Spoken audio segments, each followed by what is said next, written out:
Assalamualaikum warahmatullahi wabarakatuh. Perkenalkan, kami dari kelompok 10 yang beranggotakan Fisa Ait Wita Utami, saya Siti Arbaina dan Habil Muhammad Mukorobin yang akan membahas tentang sumber belajar abad 21. Selanjutnya ke pembahasan yang pertama, yaitu tentang pengertian abad ke-21 dalam bidang pendidikan.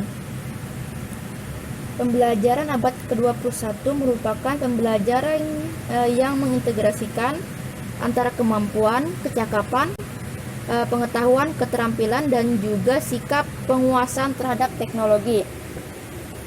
Nah, mengintegrasikan di sini maksudnya adalah antara literasi, kemampuan kecakapan, pengetahuan, keterampilan, dan juga sikap itu adalah satu kesatuan yang bisa dikatakan sempurna untuk menghadapi era pembelajaran abad ke-21. Lalu memasuki abad ke-21, penguasaan sains dan teknologi adalah kunci keberhasilan generasi bangsa untuk menghadapi persaingan global yang semakin maju dan berkembang. Sains adalah bagian dari pendidikan sebagai wahana bagi peserta didik untuk menguasai secara kontekstual maupun prakteknya dalam kehidupan sehari-hari. Dikutip dari pernyataan dari Bapak Anies Baswedan,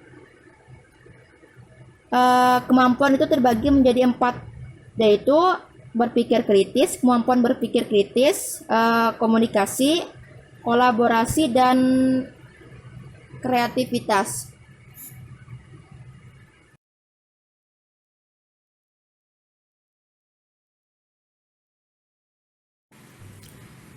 Selanjutnya, kompetensi dan professional skill abad ke-21 berdasarkan Undang-Undang Nomor 14 Tahun 2015 tentang kompetensi, yaitu kompetensi adalah seperangkat pengetahuan, keterampilan, dan perilaku yang harus dimiliki, dihayati, dan dikuasai oleh guru ataupun dosen dalam melaksanakan tugas keprofesionalannya.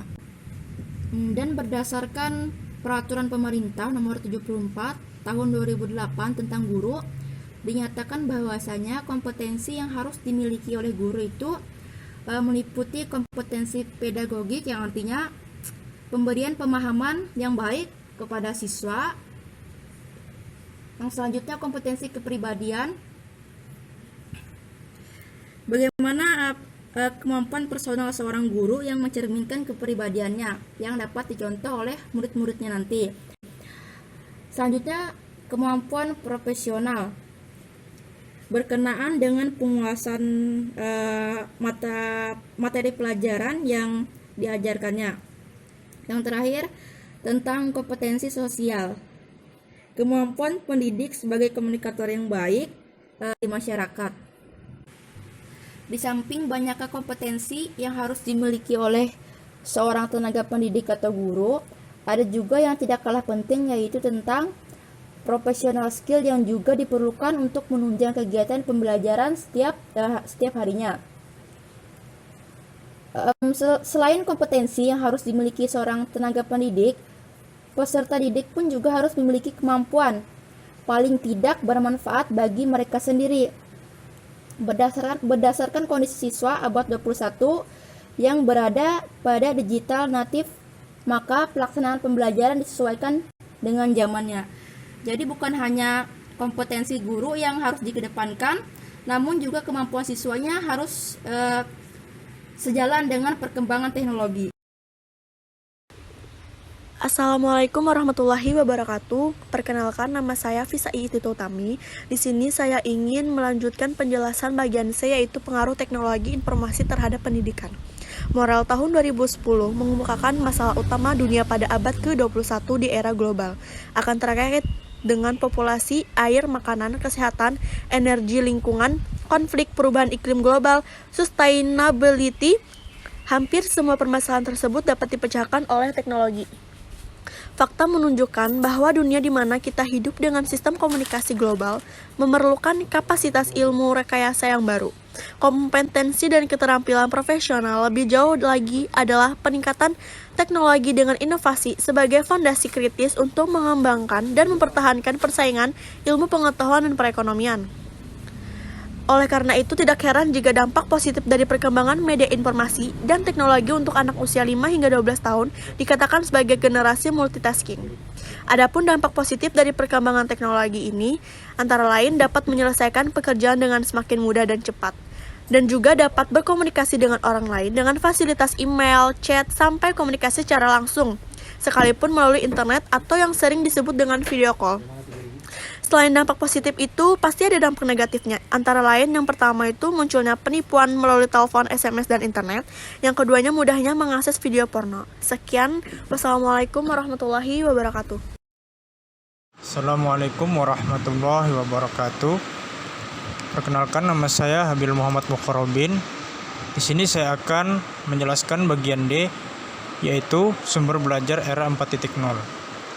Sumber belajar adalah segala sesuatu yang ada di sekitar lingkungan kegiatan belajar yang secara fungsional dapat digunakan untuk membantu optimalisasi hasil belajar. Optimalisasi di sini tidak hanya berupa hasil belajar, namun juga ditinjau dari proses interaksi peserta didik dengan berbagai macam sumber yang dapat merangsang peserta didik itu untuk bisa belajar dan mempercepat pemahaman dan penguasaan di bidang ilmu yang dipelajari. Pendidikan 4.0 adalah istilah yang dipakai oleh ahli pendidikan untuk mengintegrasikan teknologi cyber dalam pembelajaran. Pendidikan 4.0 merupakan respon terhadap kebutuhan revolusi industri, di mana revolusi industri 4.0 ini mesin dan manusia diselaraskan untuk mendapatkan solusi, memecahkan masalah, dan juga menemukan kemungkinan sebuah inovasi yang baru. Sumber pembelajaran 4.0 juga menekankan pada penguasaan metode pembelajaran oleh pendidik. Aplikasinya yaitu di dalam kelas, serta pengembangannya dalam pembelajaran. Sumber pembelajaran itu memanfaatkan seluruh potensi yang ada, termasuk penguasaan teknologi, serta penerapannya dalam pembelajaran. Melalui sumber pembelajaran, pendidik diharapkan mampu menyesuaikan dirinya dengan perkembangan teknologi informasi dan juga komunikasi. Tentu saja penyesuaian ini membutuhkan waktu yang tak sebentar, maka mempelajarinya pun untuk kemudian dikembangkan dan dipraktikkan dalam pembelajaran adalah sebuah langkah nyata sumber belajar era 4.0.